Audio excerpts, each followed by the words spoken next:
If Trump's $1.5 trillion defensive push continues, the markets won't debate. They'll reprice. We already know what the issues with Iran. We talking Greenland. We talking China. We talking Russia. So in this video, I'm breaking down 2 defensive ETFs that are already moving while the world's tension is unavoidable and how we can position ourselves for long-term success.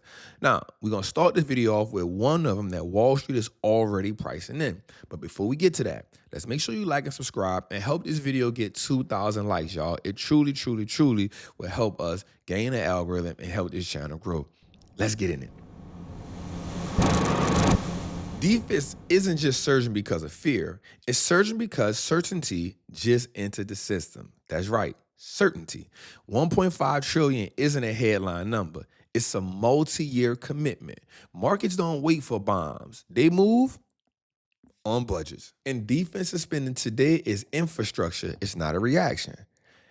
This war isn't speculation. This is a balance sheet reality. And that's where we at right now. We see tensions are really, really high all over the world. Think about it. China and Taiwan, manufacturing and chips. Europe, you got NATO, you got the rearmament cycle, you got them protecting for Greenland, the Middle East, shipping lanes, constant risk, AI and drones, the new warfare paradigm. You got so much going on right now in the world. It's tense. And modern war isn't just software or satellites or aircraft or logistics. Nope, it's bots and more bots and submarines. And this is why defense outperforms quietly. Because iShares U.S. Aerospace Defense ETF, ticker symbol ITA. Let's talk about this. Most people think defense is investing. Well, you're not really betting on the chaos. Nope, nope, nope. I'm looking at it from this perspective. Defensive, actually, I'm betting on maintenance, upgrades, and the inevitability that these things will consistently be in rotation. And this is what ITA is the cleanest way for you to own that reality. And that's what I want y'all to do. Like, as we talk about investing, I'm trying to give you a clear landscape on where we need to position ourselves. And so far, we've really been in the right spot. Now, let's ground this into some facts before we get into the emotional part of this and before people start thinking about this the wrong way. First of all, the ETF is up 10% year to date already. It's up 62% in the last year. That's not hype right there. That is capital already in motion. And trust me, you're not late. When an ETF this large moves like that, that's not retail. That's pension funds, that's governments, that's institutions, that's long duration money positioning early. That's right. It's about people already understanding what's going on. That's the repricing. We already see, like today, we saw the stock market down. But guess what did really good today? War stocks, energy, industrials. These are the things that did well. Tech sold off. It's understood. They are rotating. Now, this thing has an expense ratio of 0.38%. Now, let me break that down to you in real terms. If $10,000 was invested in this ETF, you would only pay $38 a year. That's right. You would only pay $38 a year for them doing all the investing and all the moving around. So you're not paying for stock picks. Nope, nope, nope, nope, nope, nope, nope, nope. You're actually getting rewarded for automatic rebalancing, defense exposure without worrying about one individual stock, a portfolio that adjusts as contracts shift, war cools, and budgets expand. They do all of that for you. This matters because defensive cycles don't move cleanly. They actually rotate, right? Programs get delayed, budgets get reshifted, and you don't have to worry about any of that. This is why the first one we're going to talk about is ITA, because they absorb all the friction for you. That's the hidden value of investing in an ETF like this. It'll help you be where the action is, get the reward, and at the same time, balance your portfolio. Let's talk about the top holdings they have in there, right? What it actually owns, because this is what a real edge and advantage is when I look at a lot of ETFs, right? First of all, they own 20% of the ETF is in General Electric. Now, again, I said this in my other video that I talked about that I gave y'all and I told y'all to get on. So General Electric is not the old General Electric. This is a military or operation that has military jet engines, commercial aviation engines, power systems tied to defense and logistics. That is key right there because that's insight. Without those engines, what's going anywhere, right? Jet engines don't get replaced. They get serviced, they get upgraded, they get maintenance for decades. decades. That's old money. So GE doesn't need just war escalation. It profits from existing fleets that just stay airborne because the maintenance come through them. That's a recurring revenue model at a geopolitical level.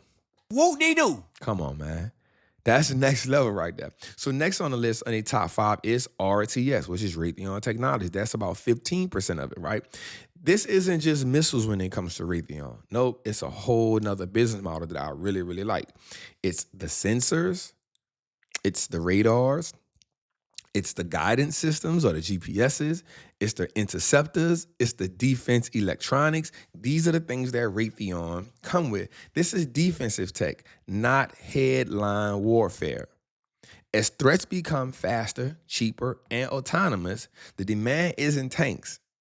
It's precision. I want you to let that sit for a second.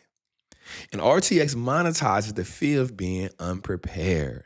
That's what they monetize. People not being ready. People not being in position. So next on the list at the number 3 spot inside of ITA is the OG, Boeing. Now, most people misunderstand Boeing and why it's inside of ITA. Now, this isn't just about planes being sold. Nope, not at all. It's about defense. It's about aviation. It's about long-term government programs. It's about maintenance. It's about retrofits. It's about life cycle extensions. Boeing has a clear path inside of this. Now, governments don't cancel Boeing programs easily. They stretch them. They fund them. They actually renegotiate them. And this is why Boeing is going up. And notice Boeing when it comes to backlog, Boeing had a bigger backlog than they ever had since 2012. That was big for them. We call that durability, and that's what Boeing has. Now, the 4th biggest position inside of ITA is L3 Harrison. I'll be lying. I ain't gonna lie to y'all. I was so mad I missed this stock the other day. Now, I told us about it. I wanted to trade it. It went up $41. I was like, this is crazy.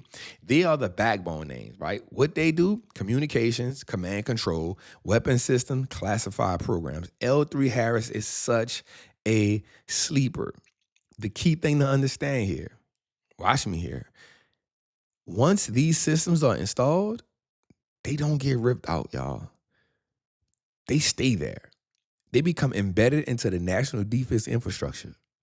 That's what I like about L3 Harris. It's one of those ones that once it gets inside of the system, it's done. We call that sticky money.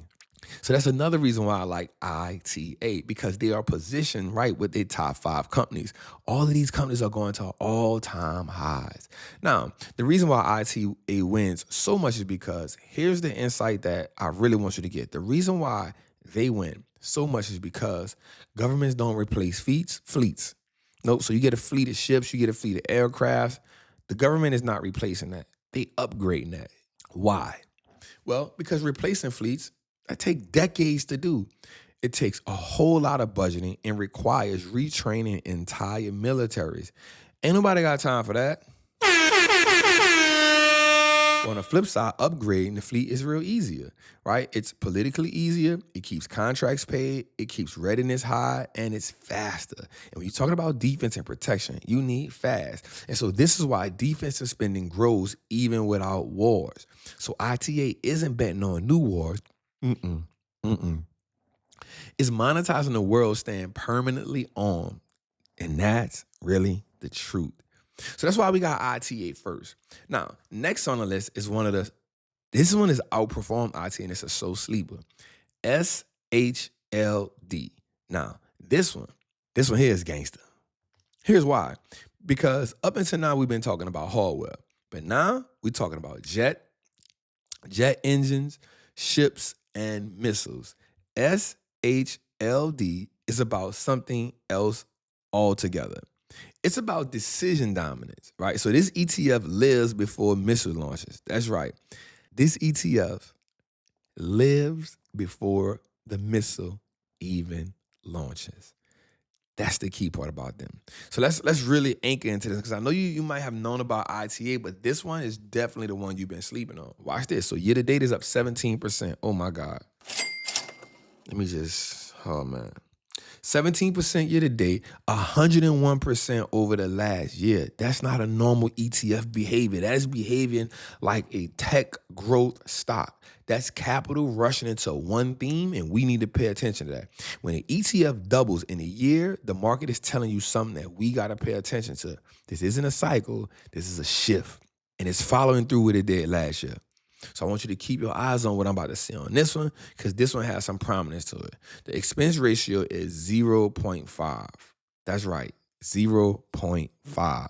So that simply means that if you invested $10,000 in this ETF, you would pay $50 a year. What? Now, this ETF is not static, y'all. You're paying for active exposure to modern warfare. You're paying for faster rotation into software, data, and intelligence.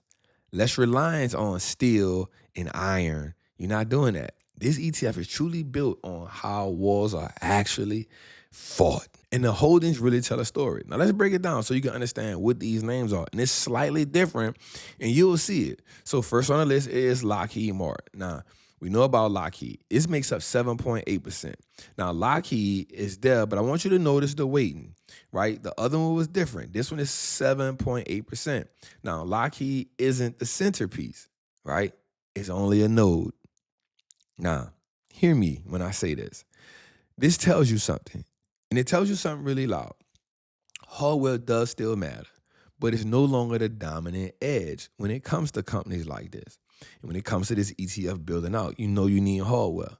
Now, Raytheon, RTX also shows up again here at 7.4%. Now, remember, the sensors, the inceptions, and detections, that's it. In modern warfare, you don't just win by shooting first, you win by seeing first. Right? And we know that RTX monetizes awareness. So that's key for this ETF, and we cannot go around that. But this is what SHLD separates itself. Palantir makes up 7.2%, and that's the tell-all.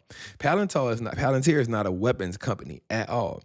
It's battlefield intelligence, it's data fusion, it's predictive modeling, it's real-time decision systems. And now that's good, because when you can understand the systems in real time, that's the game changer. This is software that tells us, commanders, what's happening. This tells you predict what's the next move, recommends what you should do. This is war as information dominance. And Palantir doesn't have any competitors, and it's in a league of its own. Next on the list. Number 4C for them is General Dynamics. They make up 7.1%. Now, GE, what do they bring in? Secure communications, classified government systems, naval command infrastructure. So now with Palantir, and then you bring in GD. Now you changing the landscape of why this one may be slightly better, and it shows in performance because data itself is useless. That's right. But it has to be secure, it has to be encrypted, and it has to be trusted. So GD is the backbone to what this thing is doing. So you got Palantir and you got GD all inside of this one ETF. Of course, you got your Raytheons. Of course, you got that. And then you got L3 Harris again at 4.5%. Now, this is the quiet killer. We talked about this once. And the reason why they're the quiet killers is because they specialize in what? Electronic warfare, signal intelligence, communications denial, space-based surveillance. These are the things that make this ETF dominant. So the headlines, well, they don't matter. They don't make the system.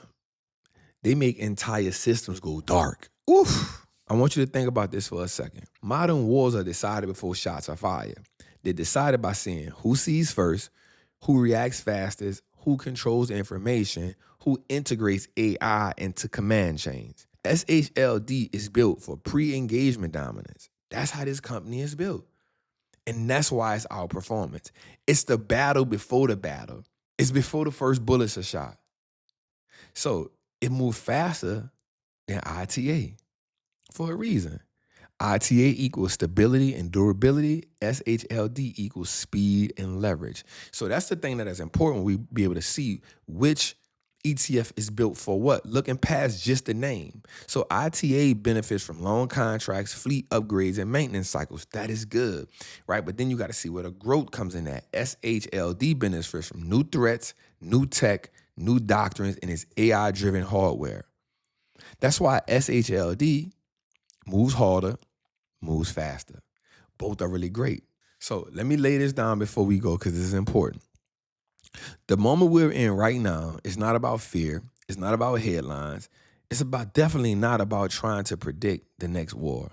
But what it is about is recognizing a shift in how the world allocates power and money. Defense is no longer a cycle. It's infrastructure. And infrastructure is what makes you powerful. And when something becomes infrastructure, it stops being optional.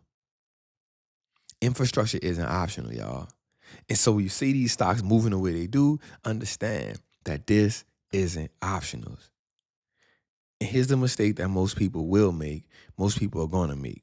They wait for confirmation. They wait for the conflict. They wait for the emergency. They wait until the price already reflects the reality. And so I've been putting y'all on these defensive stocks for about 2 weeks now. And by the time it feels obvious, they move and it's already done. And I don't want you to fall for that. So what you're seeing right now, well, this is positioning. Governments aren't reacting. They're preparing. Budgets aren't being locked in for years for no reason. Contracts are being signed before the public even can catch up. And so this is why these two ETFs really matter for your portfolio. Not because they're exciting, not because they flashy, but because they sit underneath the world you're about to live in. And war is knocking at our front door. It's your boy, the Wall Street Chap, man. I hope this video helps you a lot. Make sure you like, make sure you subscribe. Wall Street looks like us now. My goal is to help us build wealth one share at a time, man. Salute.